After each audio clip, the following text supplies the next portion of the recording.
In this video, I'll crack the puzzle of the year, Invisigal or Blonde Blazer. Who should you pick? Gamers are divided? I'm not. I'll not only give you my strongest motives to choose one instead of the other, but I'll also give you a definitive solution for this problem. I'm Ricouts, I played every path and tested everything, so you can surely trust me to provide you with this ultimate answer. Everyone likes this type of character, such as Invisigal. She started annoying, then developed into a softer, more spontaneous character that we all came to love, even with her ways of showing she cares, ones not the usual ones. On the other hand, we have the beauty that caught the player's attention at the beginning of the first episode. She may give you more mixed signals than your ex did, but not enough to make us not want to choose to kiss her in that kinda embarrassing scene. I think Invisigal was always trying to be a better hero since the beginning, or since she took a glimpse of Robert at least. For those who helped her fight the thug, understand that even though she tried it in her own way, her powers didn't make it for the superhero thing from her point of view. Whoever thought about using an invisibility power to do something good? A few,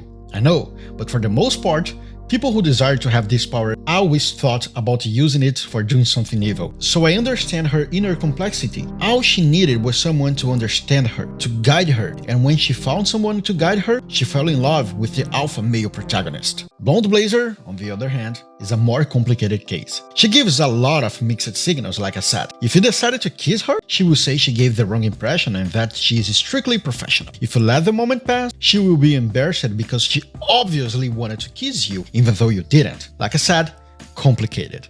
But if you get to know her more and understand why she is the main female hero and not Vizzy, you start to understand who can make a perfect couple here. She doesn't have a lot of development until now, but she does have enough lines to understand her character. She cares, she's responsible, she admires Robert, and she can also fall for him pretty quickly if you make the right move. With everything the game offered up until now, I think it's safe for me to make a few guesses on where the story is gonna end for both of them. I know it has some theory about Invisigal being a spy, but I don't swallow it. She's a person who's truly trying to be better. So, if you want a storyline about a punk becoming a bit less punk but with the heart of a heroine, why you were the one who guides her and is with her through all her maturing process, then go for it. This will be a story with more rebellion and pretty eccentricity too. You can have a great tension between the characters to build a more climatic romantic option, with all her maturity growth despite her flaws. Even if you were on the team that chose to have a dinner with Blonde instead of a theater with Vizzy, you know this choice wasn't easy.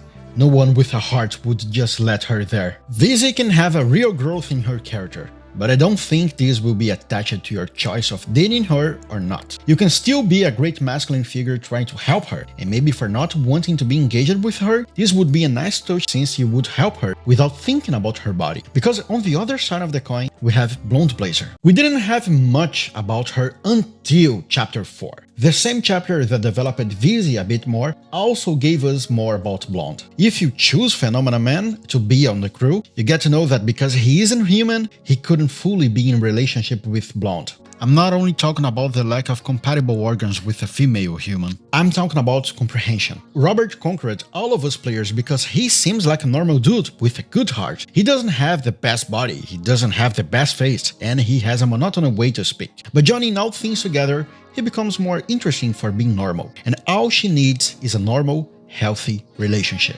Even though she is a superhero for hire, of course. I know she can sound boring for some players, but if you actually have the guts to decline the Invisigal stealth theater invitation and decided to have a dinner with her, no, in my opinion, this is the canon choice, if you get my meaning. She prepared a whole dinner for Robert with a beauty scenario. She trusted him to reveal her real appearance, and most importantly, you can kiss her like a date. If this were a TV series with no choice, I think the devs would opt for this route. It really felt like a secret reward for those who decided to decline the obvious option of being with Invisigal. But you are here to understand who you should choose. I gave my motives to both of them, but it's insufficient for those who are still indecisive about it. Don't worry, I have the final answer for all your doubts. Real quick, my channel isn't monetized yet, so if you want to help me, use my Amazon gift card link in the description to buy a digital dispatch copy for yourself. Oh, I strongly recommend the deluxe edition for the comic bonuses, and to help Ad Hoc Studio even more. They deserve it. Anything you buy on Amazon using my link helps a lot. Let's get back to the video to give the ultimate answer.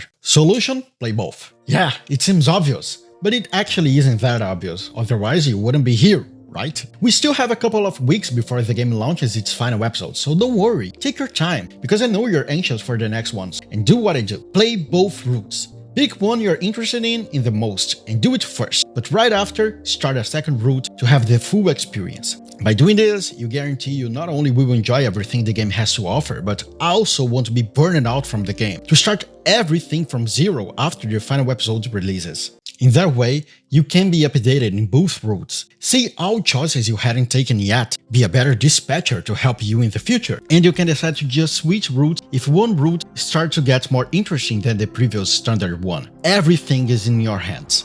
Come on, we have a lot of choice-based games that don't change a thing when you play them for the second time. This one does. Do not commit the crime of playing this patch one time and never touch it again. By redoing everything, choosing something different, you can have the full experience of the game. If you are from the future where the game has already ended its weekly release, then it can be a bit less enjoyable.